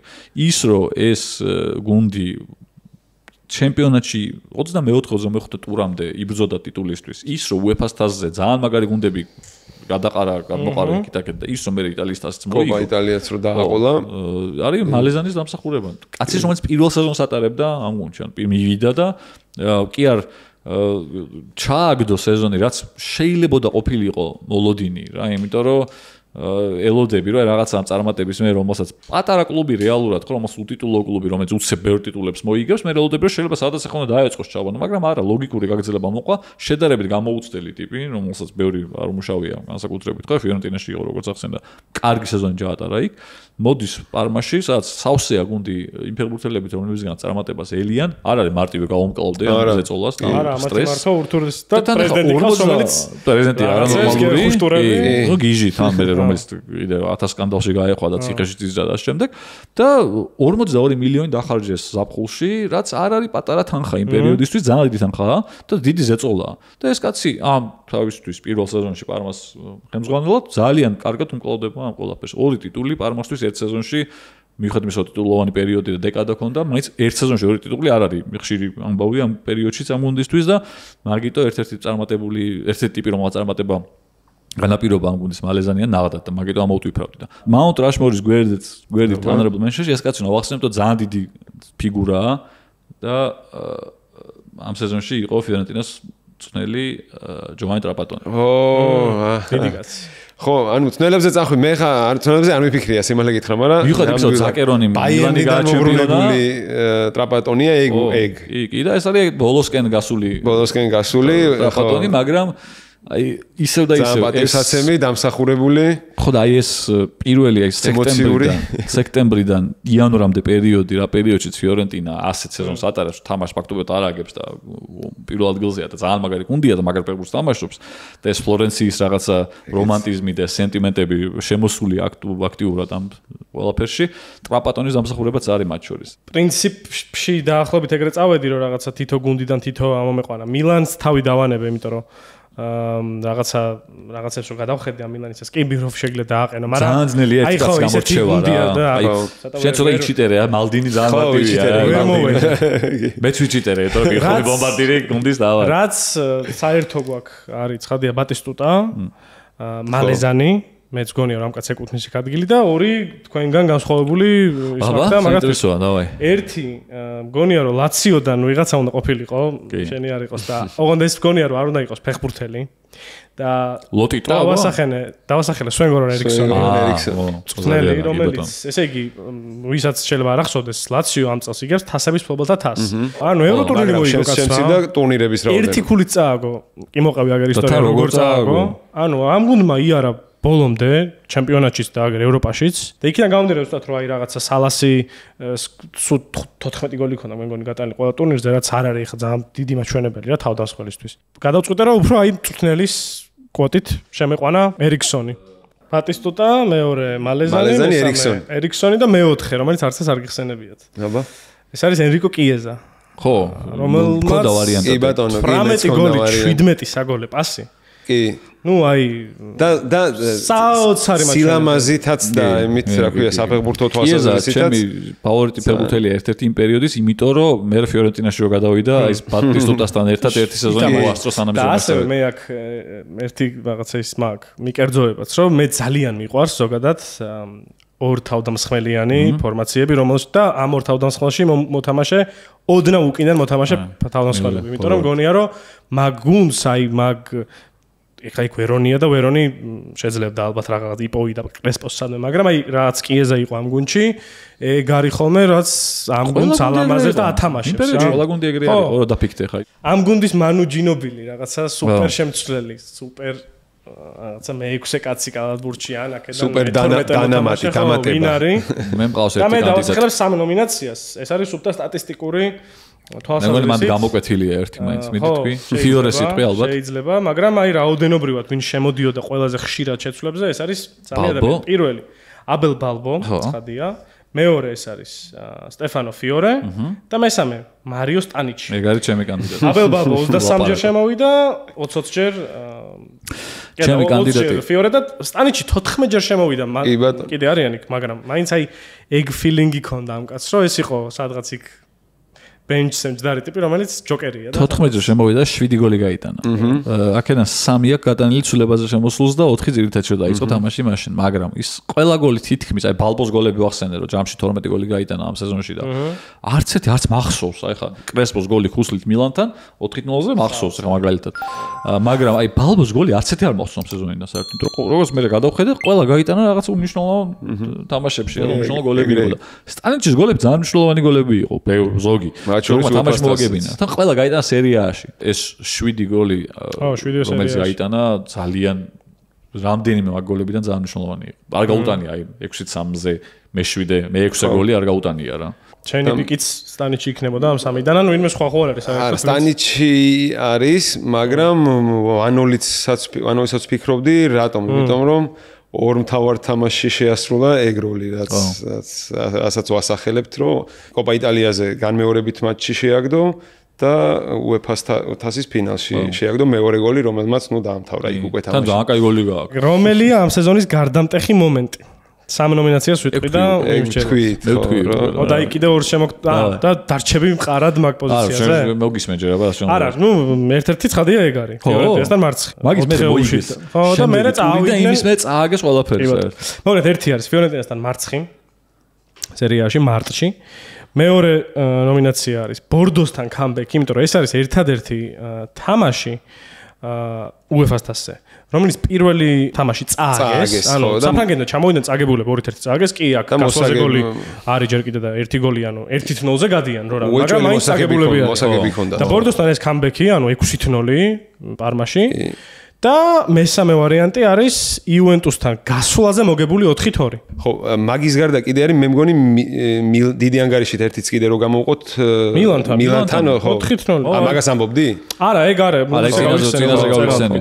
ეს არის ნოემბრის ბოლო. მე დავჩები ჩემ აზრზე ისევ ჯესტი, იმიტომ რომ თელი ისტორია მოყავი მაგ თამაშზე, როგორ წავედი ძმაკაცთან და როგორ უყურე იქ და გარდა იმისა, რომ მნიშვნელოვანი იყო ფიორენტინასთვის ეგ თამაში, რომ სეზონის გადარჩენისთვის გაეგზელებინა, ჩემპიონობისთვის გაეგზელებინა ბრძოლა, მნიშვნელოვანი იყო, იმიტომ რომ პარმაც იბრძოდა ჩემპიონობის და მაგ წაგებამ შემდეგ ტურში კი მოიგო, მაგრამ მაგ წაგებამ და მეერე უკვე მოყოლებოდა. 5 თამაში ვეღარ იგებდა. ხო, ანუ პარმასი შეცვალა. ხო, ბოლომდე გადააწყვეტინა, რომ როგორც შენც აღნიშნე, იმ პერიოდში არ არის ხშირი შემთხვევა, რომ კლუბები რამდენიმე ტურნირს იგებენ ერთ სეზონში.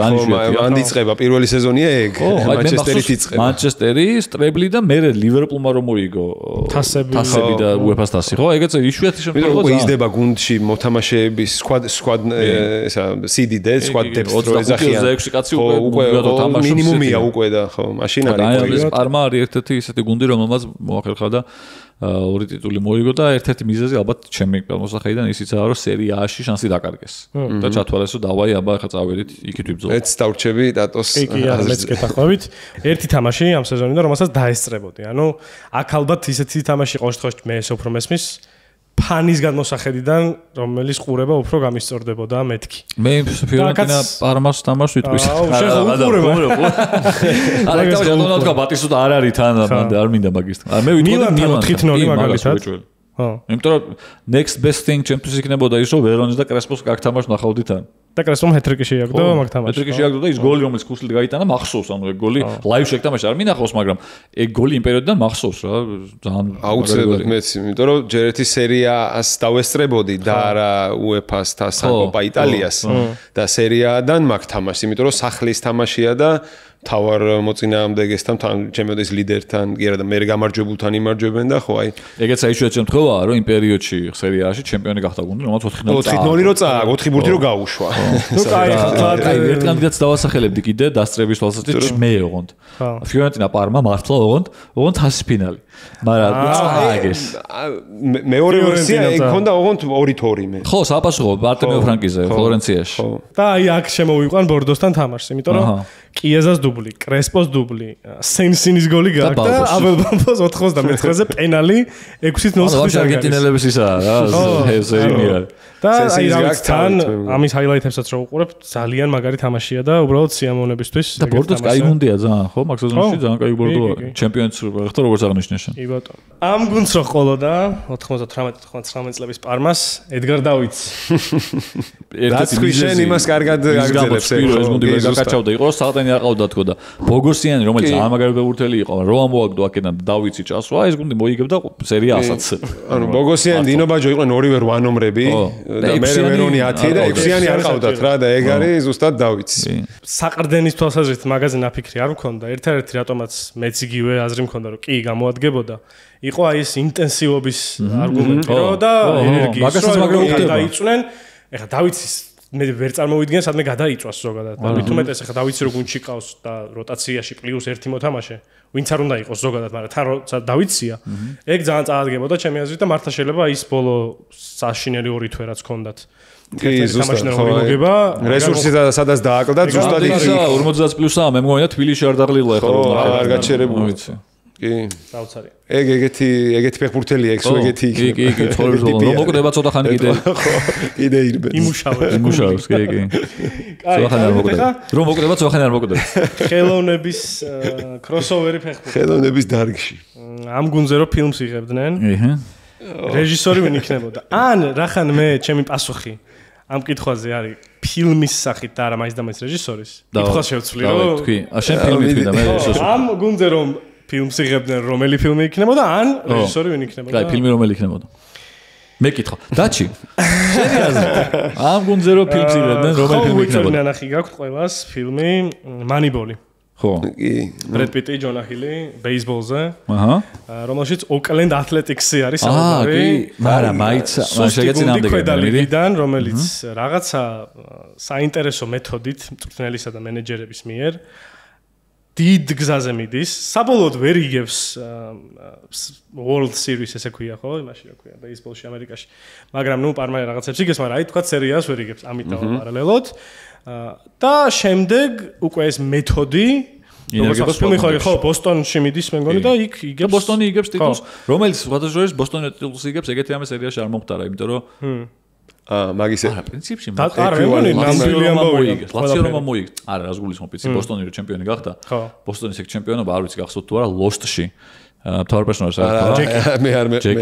ჯეკი რო დაჭერილი ყავთ გალიებში კისოსებში როა და რო აყურებინებენ და ტელევიზორში ხედავს რომ ბოსტონი ხდება ჩემპიონი და ეუბნება რომ შიქო არა გაქვთ მატყუებთო რა იმიტომ რომ შანსი არ არისო რა იმიტომ რომ 2006-ია თუ რაღაც ბოსტონი ჩემპიონი ხდება და ბოლოს მოგებული ხონდა 1912-ში თუ რაღაც ანუ ერთ-ერთი ღადა ორი ბეისბოლში არის ორი ღადაობა არსებობდა რომ ეს გუნდი ჩემპიონი ვერ გახდება ვერაზოს ერთი იყო ბოსტონი და მეორე იყო ისა ჩიკაგო კაპსი რომელიც ასე ფილმთან პარალელის გავლება შეიძლება ძალიან გადაღეჭილი ამბავია მაგრამ ნუ აი გარი რომ 2015-ში რო გადადის მარტი მაკფლაი Back to the Future-ში 2015-ში რო დგას იქა ჰაუერბორდით უკან ეწერება რომ ჩიკაგო კაპს ულოცავთ ჩემპიონობას და ჩიკაგო კაპსი იყო 1907-ში თუ 8-ში ბოლოს ჩემპიონი და 2015-ში გავიდნენ პლეი-ოფში და ნახევარფინალი წააგეს მართლა კინამ ჩემპიონები გახდნენ და 16-ში მოიგეს 2016-ში ჩემპიონები გახდნენ მართლა მაგის მერე ხო და ეგ არის ისტორიაში ყველაზე დიდი სხვაობა პირველ და შემდეგ ჩემპიონობა პირველ არა ბოლო და ანუ ორ ჩემპიონობას შორის რა ყველაზე დიდი ქონდა კაპს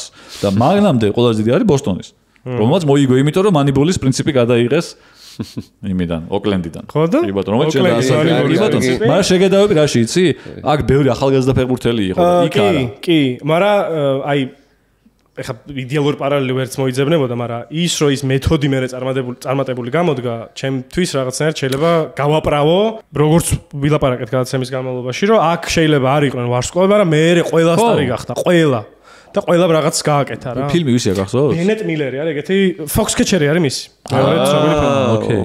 თორე ის ბევრი ფილმი არ აქვს. ნუ კაი ფილმი გქონია. მე ვიტყვი მაშინ მე ეგეთ კანდიდატი მყავს და ძალიან ეხლა ჩავიხლართები რა. მაგრამ უცებ ერთი რომ მომივიდა თავში გავყევი და კარგად წავიდა. მაინც მემენტო უფრო ხდება რა კუთხით იცი? ხანმოკლეობა წარმატების ეპიზოდური გაელვება ხო ისე როგორც მემენტოში სადაც ამას მოკლე მეხსიერება აქვს და ყველაფერი ავიწყდება ძალიან სწრაფად და მაგითო ტატუები უნდა გაიკეთოს და ფოტოები გადაიღოს და ჩაიწეროს და დაიმახსოვროს ყველაფერი და თან ბოლომდე ვერ მიდის იმ მიზნამდე რა კი აღწევს იმ მიზანს არ არის ეს მიზანი ისგანს მიდიოდა რეალურად მოგონილი მიზანია ხო ძალით მოიგონა თვითონ რომ ეს ტიპი დაებრიდა სპოილერი ძალით მოიგონა ბოლომდე თან ის ჩახლართო რომ ბოლომდე არ დავასპოილერო მაინც ვიღაცას ნახე არ აქვს მაგრამ ეს არის ის რისგანაც თითქოს ისწრაფოდა მაგრამ ბოლომდე არა ეს პარმაც მთელი ეპოქა რო აიღონ მარტო ეს წელი არა ეს სეზონი არა მთელი ეპოქა რო აიღონ ეგრე სკალადან მოყოლებული მაინც მიზანი უნდა ყოფილიყო სერიას მოგება რა და აი ძალიან დიდი შავი ლაქაა რომ სერია ვერ მოიგო გუნდმა რომელმაც უდიდეს წარმატებას მიაღწია მაგ სერიაში ისე რომ ჩემპიონი რაფტარ იყო რა ლაპარაკო და უდიდეს წარმატებას მიაღწია ხო ამავე დროს ტიტულებს რო გადახედო დეკადის განმავლობაში პარმას აქვს უამრავი რაღაც მოგებული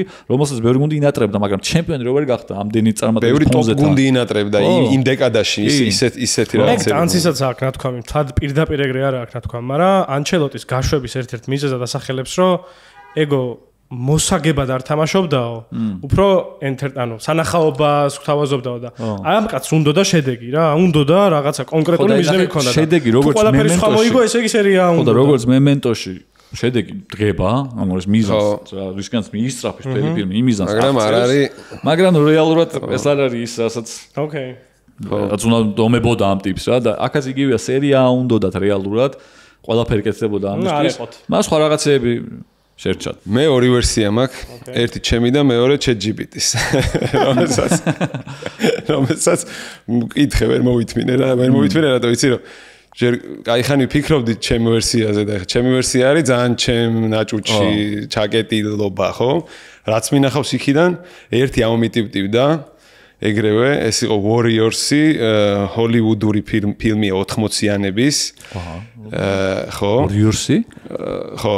მეც არ ვიცი, ნახე. არ მახსოვს. ნახე, რეჟისორიც ნახე და რა ხდება, იცი, რატო დავაკავშირა? მახსოვს არა, ერთ-ერთი ჩემი საყვარელი ფილმია რა. თავიდან ბოლომდე ფიქცია არის. რომ ვითომ ნიუ-იორკში გენგების ის არის რაღაც შეხვედრა და ამის მერე იწყება არეულობა რა. ხო. გენგებს შორის City Gang Warrior, რომელსაც ერთ-ერთი გარეუბნიდან გენგი ჩადის ისა ცენტრალურ ქალაქში, ან ნიუ-იორკში, მიდან Coney Island-დან Brighton Beach-დან რა. ანუ ეხანდელი საბჭოთა ემიგრანტები სადაც იყრიან თავს უმეტესობა მაგუმანზეა საუბარი, აი ამ უბნიდან ვირტუალური რაღაც გენგი მიდის ცენტრში მანჰეტენზე, იქ ყველას რაღაც მოანგრევს და მე ისინი მოსდებენ და ესენი მორბიან უკან რა და გამოასწრებენ და აი რაღაც ეხوان მოუნდათ ტოპ გენგებთან კონკურირება ამათ რა. პროვინციული პარმას მოგზაურობა. ხო, ზუსტად აი რაღაც მაგაში ფინანსური მაქინაციები არ არის ოღონდ ფილმში ალბათ, ხო ეს ტანცის ამბავი. თავიდან ბოლომდე კოსტუმირებული წარმოდგენა ეს ფილმი რა. ChatGPT-ის ვერსია რა იყო? ChatGPT ხო და მინდოდა შემოწმენა რამდენად აი იქნება ახლოს მივედი ამ საერთოდ სხვაგან წავიდა და ნუ ეს 80-იანების არის ეს ფილმი და იმან უფრო ეპოქითაც მიახლოვა და კიდე მალეზანით მიახლოვა რომ ჰიტ არ ვიცი რა ხით თუ გაქვს ხო ალ პაჩინო და დენირო վել კილმერი აი დორსი როლსი ასაო კიდე ბევრნი არიან ანუ ბევრი საინტერესო მსახიობი თამაშობს და პერსონაჟებს მიამსგავსა მაგრამ თავარი მალესანი დენიროს პერსონაჟს რომელიც კრიმინალია ისა აქ რა ქვია მძარცველების გენგი აქვს შეკრული და იმათი მთავარია და ძალიან კალკულირებული ისა აქვს ოპერაციები და ამას დააკავშირა რა. მე მგონი ხალით მიამსგავსა. ეს ხოდა ხალი.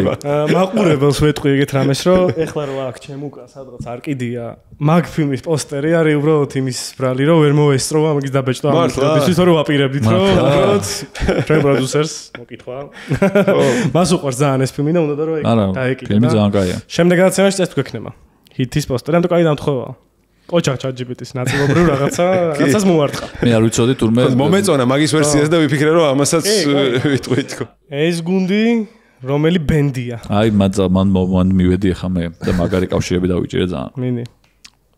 შემთხვევით სულ, მაგრამ კარგად გამოვიდა. მე სანამ დაიწყებ რომ აი ამაზე პასუხი ნამდვილად არ მაქვს. ვიფიქრე ბევრი და ესე ვერ მოვიფიქრე ამ პარმასთან რა ასოციაცია მიჩნდებოდა და ამიტომ დაუთმე მე ბევრი არ მიფიქრია ვახტანგს და მაგიტო კაი იყო ალბათ რომ ბევრი არ მიფიქრე იმიტომ რომ ეგრევე მოვიდა ბენდი თავში გამომდინარე იქიდან რაც ვახსენეთ დღეს ასე ამ პარმასთან მიმართებაში ეს იყო გუნდი რომელმაც ბევრ ვარსკვლავს გაუხსნა გზა ბენდი ეგეთი ძნელია გაიხსენო ხა რომელი ბენდი შეიძლება იყოს რომელსაც ვიღა წარმატებისკენ გზა გაუხსნა ვიღაცებზე მე წავიდე და ვარსკვლავების აკადემია სხვაგან გახდნენ მაგარი ხო ახლა მაგარი თუ იყო ამ ბენჩივე იყო მაგარი ხო ძალიან იშვიათია რომ აი მაგარი გახდა მე რა არა არის ეგეთი ისტორიებიც არის და ხო და ერთი ბენდია განსაკუთრებით ცნობილი ეგეთი რომელსაც ქვია Yardbirds 60-იან წლების ბენდია რომელსაც ეძახიან რამდენი ბენდის წინამორბედს ეძახიან რეალურად რა იმიტომ თვლიან რომ Yardbirds არის Cream-ის წინამორბედი არის Led Zeppelin-ის წინამორბედი და ამავდროულად იმიტომ რომ ამ ბენდში დაიწყეს Eric Clapton-მა Clapton-ი წავიდა მივიდა Jeff Beck-ი და Jeff Beck-ი წავიდა მივიდა Jimmy Page ანუ სამი გიტარისტი ყავდათ ტიპებს სუპერსტარები ლიტერალი ერთმანეთზე უკეთესები მართლა ანუ Eric Clapton-ი რომელიც სანამ Jimi Hendrix-ი გამოჩნდებოდა ამბობდნენ რომ ღმერთიაო და ერთ-ერთი ყველაზე ჩემი საყვარელი ფოტო არის ვაფშე ლონდონის 60-იან წლების კედელი რო გადაღებული Eric Clapton is God ეგ ფრაზა რომ Clapton-ი იმდენად მაგარი იყო რომ ითვლება რომ გიტარისტების ღმერთი იყო Jeff Beck-ი რომელიც ერთ-ერთი უდიდესი გიტარისტია მსოფლიოს ისტორიაში საერთოდ და ეხლა გარდაიცვალა ცოტა ხნის წინ სამწუხაროდ და Jimmy Page-ი რომელსაც ის წარდგენ არ ჭირდება Led Zeppelin-ის გიტარისტი ისე ჩამოყალიბა რომ მე რა ვიცი თამადის აღდგომს გამომარჩა ეს შემიძლია არა მართლა ხო ძალიან ისე შენსაზე დავრჩებით ამთავრეთ ბოლო კატეგორიით ვინ მოიგო ამ სეზონით ანუ ამ გუნდიდან 98-99 წლების პარმადან რომელი ფეხბურთელი ან შეიძლება მწვრთნელი ვთქვათ ან შეიძლება პრეზიდენტი ვთქვათ ვინ დარჩა რეალურად ამ სეზონით ყველაზე მოგებული ერთი კაცი დავასახელოთ ერთი და ორი თქვი მე რამდენიმე კაცი მგონია, ვინც მოიგორია. ყველაზე მეტად. უფრო აი კრესპო ვერონს ვიტყოდი რა დუეტს. ხო, არა, ჩემი პასუხი ვერონია. იმიტომ რომ ამ სეზონში 4 გოლით 14 საგოლე პასით და მართლა როგორც ითამაშა, თანხა რომელიც ლაციომ გადაიხადა, კიდევ ერთხელ ძალიან დიდი იყო 30 მილიონი იმ დროისთვის. მაგრამ ნუ აი კრესპოს შედარებით რომელიც მერე გადავიდა, თითქოს შედარებით პატარა თანხა, მაგრამ ვერონი გადავიდა ლაციოში 50000 ევროიანი ხელფასი და კონტრაქტი დაირტყა. აშკარა ლიდერობა მთელი ნახევარდაცვის აღმასვლა არ გამოუვიდა, სწრაფი სამდორია, პარმა, ლაციო და მერე იყო ჩელსი მანჩესტერი სეზონში იგებს და აი რო ვაკეთებდეთ გადაცემას ატომღაც 99-2000-ის პარმაზე კრესპოს ვიტყოდ. ხო, ოკეი. ტურამი კანავარო იმიტომ არ თქვი რომ მერე ეგენი არ მახსოვს ზუსტად როდის წავიდნენ ხო.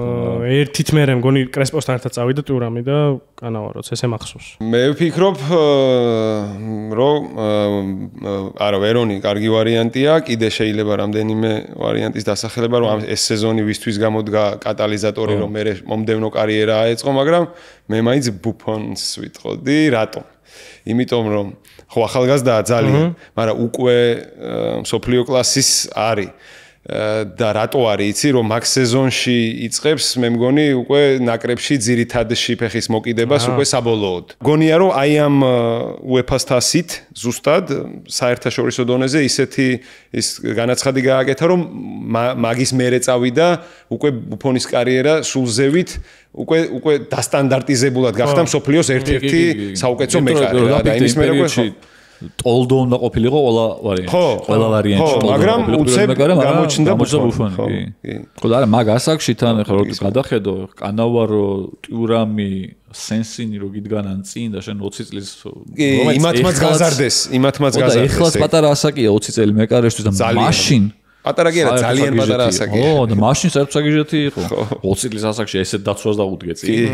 ესეთ ვარსკვლავურ გუნდში ითამაშე, რომელიც თან ახლა ძალიან დიდ სტანდარტებს მოითხოვს რა. არა წნეხია, სულ რომ მზად იყო, ტექნიკურად რომ იყო მზად და ფიზიკურად მზად იყო, წნეხია ემოციური. ეს გუნდი რომელიც იბრძვის ჯერ ესეთი უნდა სასტიკად უნდა ჩემპიონობა და არ გამოსდის, ეს მათ ტიტულებს იგებს მაინც, სულ კრიფავს ესე ტიტულებს და ჩემპიონატში რაც გადმოვიდა დინამო თბილისი როგორც იყო საბჭოთა კავშირის ჩემპიონატში, ეგრე იყო პარმა მე-6 ადგილზე ქომოთ არ გადიოდა გუნდი. სანამ არ დაერხა მე და დედა არეთირა და ფინანსური. სანამ პრეზიდენტმა 20 მილიონი არ გააკრო. კაკაინში კი მუტუ სანამ არ მივიდა.